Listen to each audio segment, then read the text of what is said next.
আজি ওলালোঁ আবেলি পৰত অকণমান ওলাই যাওঁ বুলি। কিমাননো ঘৰতে সোমাই থাকিম।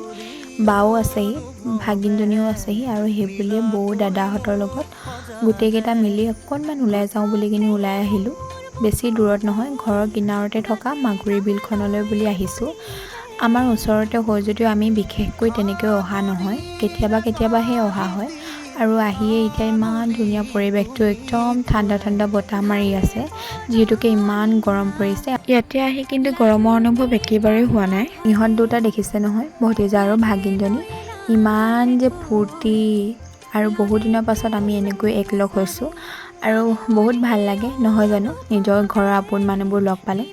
আৰু ওপৰত এটা ভিউ পইণ্ট আছে আৰু ইয়াতো আহিছোঁ, ইমান যে ধুনীয়া লাগিছে নহয়নে বাৰু। আৰু যদিও আপোনালোকেও আহিব বিচাৰে আহিব পাৰে। বেলিও আকৌ ডুবিবৰে হ'ল নহয়। যদি আজি ভাল লাগিলে ভিডিঅ'টো প্লিজ এটা ছাবস্ক্ৰাইব কৰিব। আজিলৈ বাই।